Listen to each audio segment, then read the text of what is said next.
오늘은 사도 바울의 성도를 향한 깊은 사랑과 약함을 자랑하는 바울의 간증과 같은 이야기입니다.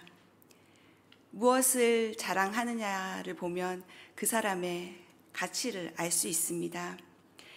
대부분 사람들은 부와 명예와 권력을 자랑합니다. 우리는 무엇을 자랑해야 할까요?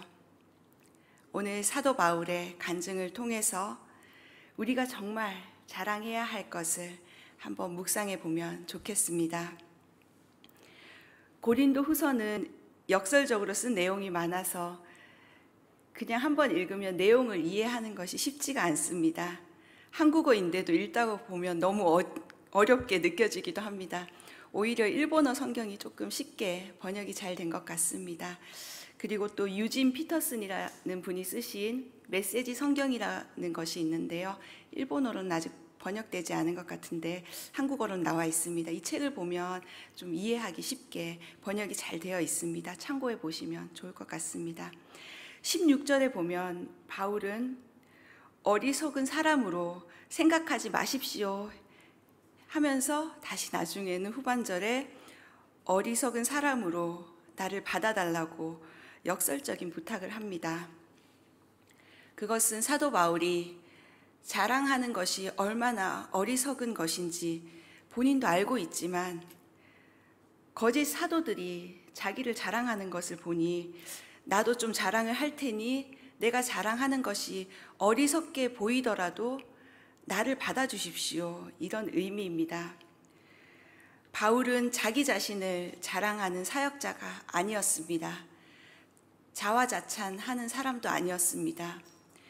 잠언 말씀에 잠언 27장 2절에 남이 너를 칭찬하게 하고 스스로 하지 마라.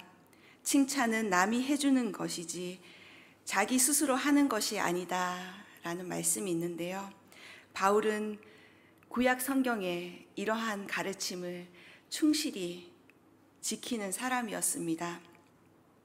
17절에도 보면 주의 지시하심을 따라가 아니라 어리석은 사람같이 자랑하는 것이라고 다시 한번 사도 바울은 강조합니다. 고린도 교회를 어지럽게 하는 많은 거짓 교사들은 18절에 보면 육신을 따라 자랑한다고 했습니다. 그것은 세상의 기준과 가치를 따라 자랑했다는 것입니다.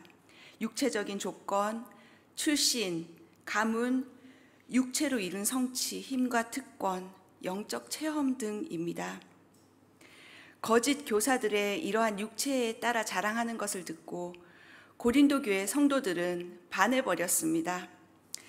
19절을 함께 읽어보도록 하겠습니다. 19절 시작. 여러분이 스스로 지혜롭다고 생각하면서 어리석은 사람들을 잘도 용납하기 때문입니다. 고린도 교회 성도들은 지혜로운 척을 했지만 분별력을 잃었습니다. 어제 매구 전도사님께서 마지막 시대에는 분별력이 필요하다고 말씀하셨는데 정말 이 시대에 영적 분별력이 필요한 시대입니다. 분별력을 잃은 고린도 성도들은 20절에 그 어떤 모습으로 나타났는지 알 수 있는데요. 20절에 보면 종교적 권위로 고린도 성도들은 종으로 삼는 그 사람들을 따라갔고 자신들의 이익을 위해 고린도 성도들을 이용하고 경제적 이익을 빼앗고 또 사도라 자처하면서 스스로 높이고 성도들에게 수치와 모욕을 주고 뺨을 치고 그릇 행했지만 고린도 성도들이 그 사람들을 용납했다는 것입니다. 종으로 삼는다고 해도 네 좋습니다. 삼켜버린다 해도 네 좋습니다. 이용하거나 스스로 높이는데도 네 그렇게 하십시오. 뺨을 치는데도 네 좋습니다. 정말 그냥 일반적으로 보기에도 정상적인 그런 모습이 아닙니다. 지금 많은 이단에도 이런 현상들이 나타나고 있지 않습니까? 마인드 컨트롤이라고 표현을 쓰는데 하나님 안에 머물지 않으면 분별력을 잃고 맙니다. 21절에 바울은 고린도 성도들이 정신을 좀 차리라는 의미에서 어리석고 욕된 행동으로 자랑질을 좀 하겠다 이렇게 합니다. 바울은 혈통이나 지위에 대한 자랑만큼 어리석은 것이 없다는 것을 알고 있었지만 바울은 스스로 어리석은 사람이 되어서라도 자랑을 좀 하겠다는 것입니다. 그러나 바울의 자랑은 육체에 따라 하는 자랑이 아니었습니다.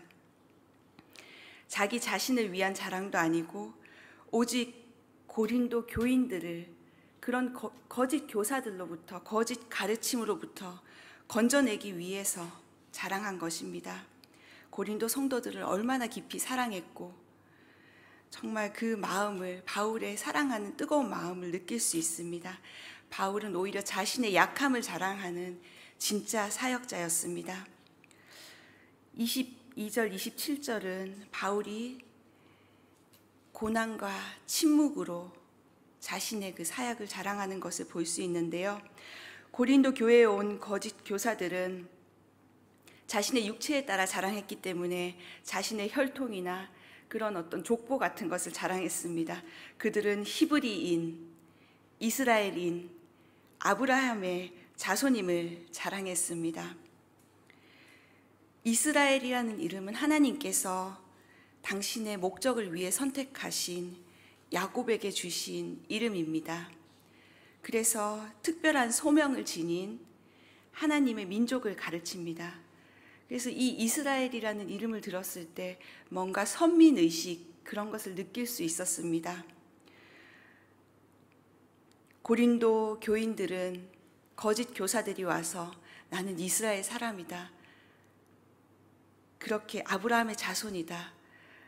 히브리 사람이다라고 말했을 때 뭔가 그럴싸해 보였기 때문에 그 사람들을 따라갔고 그 사람들의 말에 혹했습니다.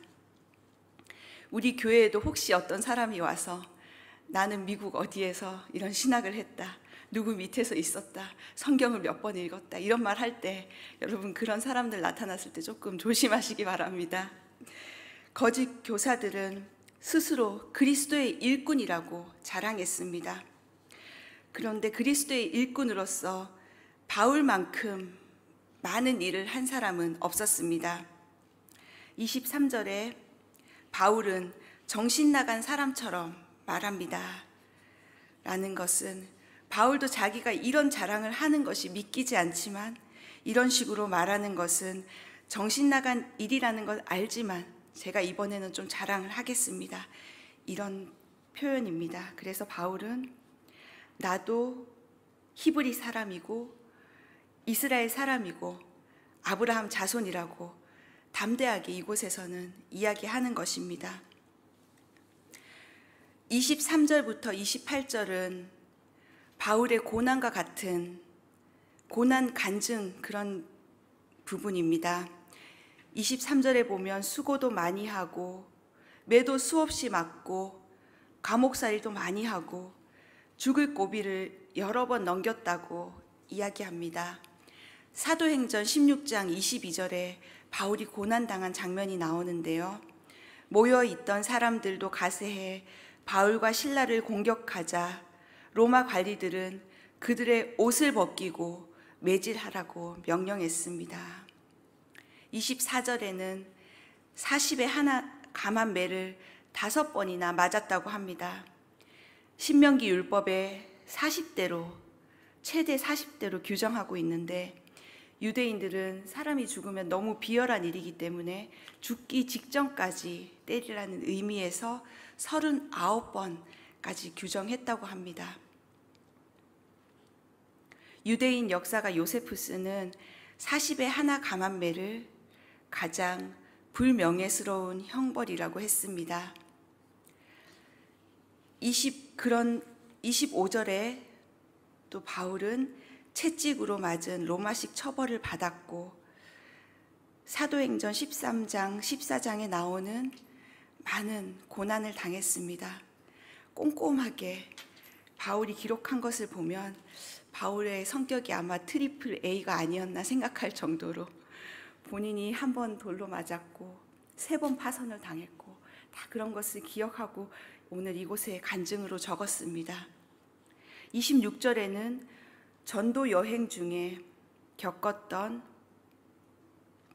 8가지 위험에 대해서 강조하고 있으며 27절에는 육체적인 고통, 생활고 등 원초적인 고생을 기록하고 있습니다. 예수님을 위해 산다는 것이, 복음을 위해 산다는 것이 얼마나 처절한 길인지를 보여주고 있습니다. 바울이 고린도 교회를 처음 방문한 것은 빌립보 감옥에 갇히고 데살로니가에서 박해를 받고 아덴에서 철학자들과 논쟁을 벌이는 등 많은 어려움을 겪은 후였습니다. 그렇지만 고린도 교회를 개척할 때 그런 본인의 고난과 희생을 전혀 드러내지 않았습니다.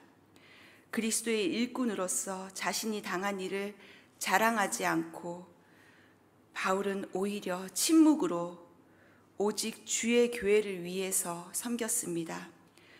바울은 오직 주님의 교회가 든든히 서 가기를 바라는 마음으로 고린도 교회를 위해 기도하는 진정한 사역자였습니다. 28절을 한번 읽어보겠습니다. 28절 시작.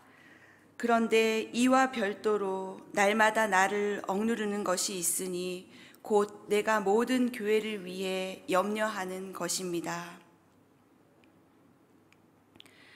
바울의 이런 많은 고난의 와중에도 바울의 마음에 걸리는 것은 오직 교회를 염려하는 것이었습니다.